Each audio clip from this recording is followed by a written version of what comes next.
င်္ဂလာပါတာရာဆော်ဝဲမှာကြိုဆိုပါရခင်ဗျကျွန်တော်အခုရှင်းပြပေးခြင်းတဲ့အကြောင်းအရာလေးကတော့ promotion plan 24ရဲ့အကြောင်းအရာလေးပဲဖြစ်ပါတယ်ခင်ဗျကျွန်တော်တို့ promotion plan လေးကိုစပြီးသတ်မှတ်တော့မယ်ဆိုရင်ပထမဆုံးကျွန်တော်တို့က promotion name promotion နာမည်လေးထည့်ပေးရပါမယ်ပြီးရင်ကျွန်တော်တို့ promotion plan လေးကိုရွေးပေးရပါမယ် promotion နာမည်ထည့်ပြီးပါပြီ promotion plan လေးရွေးပြီးပါပြီဆိုရင် promotion ပေးမယ် date တွေအချိန်တွေနေ့တွေကိုလည်းသတ်မှတ်ပြီးပါပြီဆိုရင်ကျွန်တော်တို့ member group လေးရွေးပေးရပါမယ်ဗျ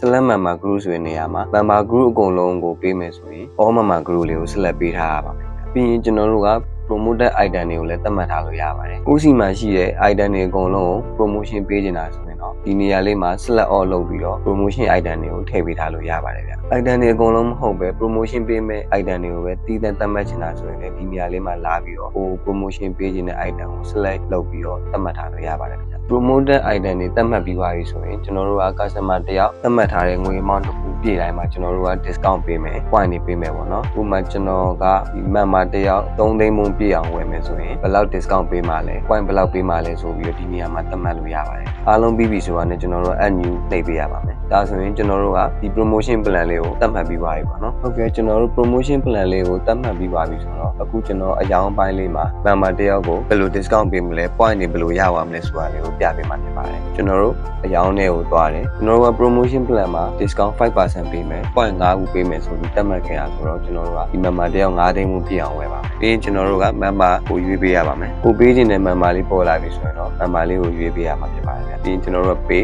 ဒါဆိုရင်ဒီ pay မှာကျွန်တော်တို့ member တယောက်ကသတ်မှတ်ထားတဲ့ငွေ amount ပြည့်အောင်ဝယ်သွားတဲ့အတွက် discount 5% ရရှိပါလိမ့်မယ်ဟုတ်ကဲ့ကျွန်တော်တို့ discount 5% လည်းရပါပြီဆိုတော့ point 5ခုလည်းရသွားပြီပေါ့နော်ဒီ member တယောက်ကအဲ့ဒါလေးကိုကျွန်တော်ပြပေးမှာဖြစ်ပါတယ်ကျွန်တော် member ကိုတွားမယ်ဒါဆိုရင်ဒီ member တယောက်ကကျွန်တော်တို့သတ်မှတ်ထားခဲ့တဲ့အတွက် discount 5% လည်းရသွားပြီ point လည်း5ခုလည်းရသွားပြီဖြစ်ပါတယ်ဗျဟုတ်ကဲ့ promotion plan 24နဲ့ပတ်သက်တဲ့အကြောင်းအရာလေးကတော့ဒီလောက်ပဲဖြစ်ပါတယ်ဗျကျွန်တော်တို့ရဲ့ဗီဒီယိုလေးကိုအဆုံးထိကြည့်ရှုပေးတဲ့အတွက် Tower Software မှာကျေးဇူးတင်ပါတယ်ဗျ